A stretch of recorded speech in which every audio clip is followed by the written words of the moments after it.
and Brad, the two most famous physical therapists on the internet. Hello, I'm Sara Meeks, and this is the second video in a series on the management of osteoporosis, which is my specialty area. So today, what I'm going to do is work with these skeletal models here so that you understand what osteoporosis is, where it occurs, and also some of the problems with it and what we can do about it. So I'm going to begin with the first model here, and when you look at the model of the spine from the front, just imagine that this is your backbone, you will notice that it is more or less straight up and down. If you look at it from the back, it is straight up and down. But if you look at it from the side, it has curves. And this is the important part of the Meeks method. So the curve begins down here. This is called the tailbone, or the coccyx is the other word for this. And I want you to notice that it is curved under. If you go up the spine, the next bone is called the sacrum, which goes, it also has a curve in that. Then you have, this is called the lumbar spine, or the lower back, and the curve shifts into what is called a lordosis. Then as you go up the spine, the curve goes again the other way, and this is called a kyphosis. Now, some people get concerned about the word and confused about the word kyphosis. We should have a kyphosis in our spine, because in front here you have your heart and your lungs, and this is curved to help protect those vital organs. And then as you go further up, you will see that the curve changes up here in the cervical spine back into another lordosis. In the Meeks method, I always am concerned that we do exercise with keeping the curves as they are. I do not do pelvic tilts, because when people do pelvic tilts, which is a tilt of the pelvis, which can cause movement in the lumbar spine, which may end up with a fracture in people with osteoporosis. So I do not do pelvic tilts. I do not have people flatten out the lumbar spine. I want them to do the exercises with the curve intact, and the same thing for the neck. I do not flatten the neck. I want to keep a natural curve in the neck as we're doing the exercises, so that people are strengthening muscles in what I call optimal alignment, optimal spinal alignment. My basic and my most common area of fracture with osteoporosis, and as is the spine itself. We also have problems with the hip. That's the next big one. But I want to strengthen the muscles that support the spine with the spine in alignment. Now, just for your information, the common test that's done for osteoporosis is called a DEXA scan, and probably some of you watching this video have had a DEXA scan, or at least you know what it is. It measures the density of the bone in a certain area, and the area they usually test is the lumbar spine. And there are certain numbers that will tell you whether the person has osteoporosis or osteopenia or normal bone, or whether they've had fractures and so on. However, most of the problems with osteoporosis occur up here in what's called the thoracic spine. But the DEXA scan does not scan this area, and that's one of the problems with the diagnosis. And then in the neck, I want you to know that the bones in the neck, in the cervical spine up here, even though they are the smallest, You notice that the bones get larger as we go down the back, that these are the most dense bones in the spine. And I was kind of wondering about that, but then eventually figured it out, because I always thought with the force of gravity coming down and so on, most of the density would be in the lower spine, but that is not so. So why is the bone more dense up here in the neck? Well, there are a couple of theories about this. One is that as human beings, as we go through our life, we move our head a lot. You know, we bend our head to one side, or we look down, or we look up, or we nod our head, or we turn it, you know, a no signal or something like that. But we move our head a lot. And the force of the muscles and the movement is going to contribute to the strength of the bones in the neck. It turns out that the bones down here are the least dense as you go down. So it is not just the weight on the bone, it has to do with the kind of movement we do and so on. And most of the issues, as I said, occur in this area. Now, if we look at my other model over here, you'll notice that they're different colors. So the green is the lumbar, and down here that looks like orange, that's the sacrum, and they've got the little tailbone there, a little darker. But the area that's most at risk is this blue area in the thoracic area. You can think of it as between your shoulder blades and down to your waistline. This is the area where most fractures occur. And also the thing that you need to know about that is that up to 80% of compression fractures are silent. What that means is that the person doesn't feel it, they don't have pain, but on the other hand, when they have the fracture, the curves in the spine are going to change because of the fracture. Fracture predicts fracture, and if you have one, you're at risk for more. So I want to take a look at this model here from the side also, that when you have a fracture, then what happens is you start to get what's called a hyperkyphotic curve in the spine. This is going to affect heart rate and breathing, because these organs are right in front of that area of the spine. So I think that's an important thing for people to know. There are tests for osteoporosis in this area of the spine. One is called a lateral vertebral assessment, where they look at the spine from the side and they can see compression in the vertebral bodies. Now, I've met therapists, physical therapists, with many, many decades of experience who were thinking that the area of the body most at risk for osteoporosis was the back side of the backbone, but it is not.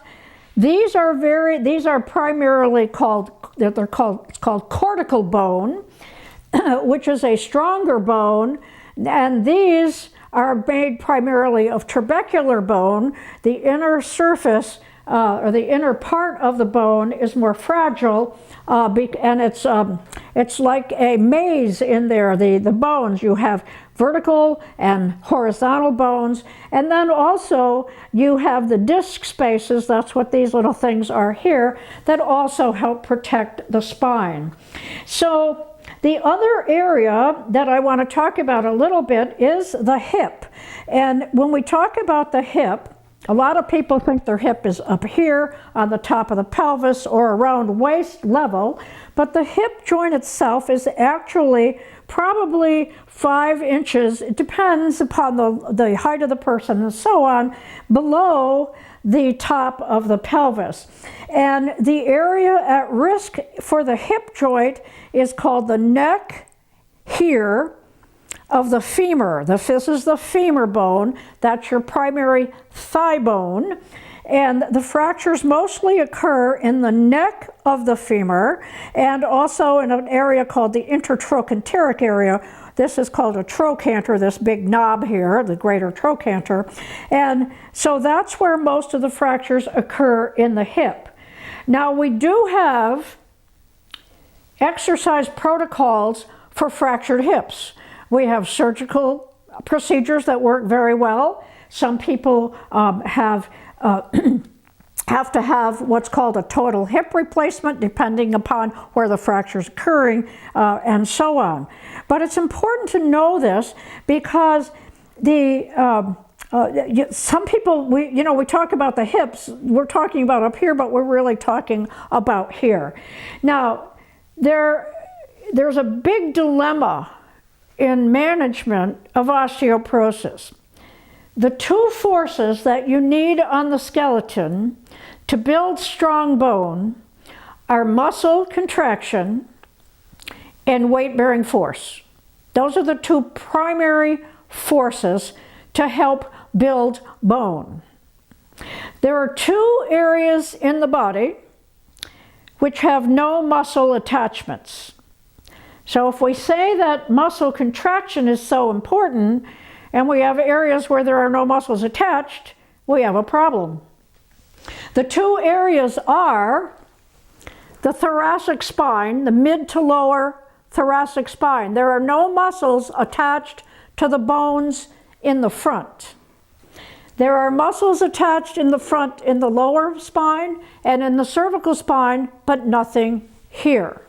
This is the area where there are no muscle attachments where most fractures occur. They occur below the level of what's called T6. So this is the first thoracic, 2, 3, 4, 5, 6 thoracic, down to where the spine changes into the lumbar spine. That's where most fractures occur and where no muscles are attached. The second area is the neck of the femur. This is where most fractures occur in the hip, and there are no muscles attached to the neck of the femur. There are muscles all around the hip and the pelvis and so on, but nothing right here. So if we say muscle contraction is so important and we have no muscles attached, what are we going to do? Well, I always say I have no answers, I just have ideas, but my answer, in quotes, is alignment. Making sure that we have the spine in alignment will help to guarantee or at least improve weight-bearing forces.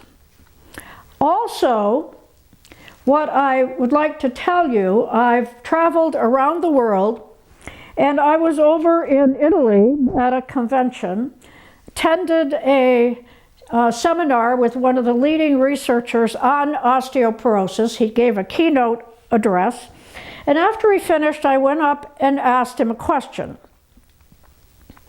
I said, well, we know that muscle contraction is necessary to build strong bones. It's one of the most important forces on the bones besides weight bearing.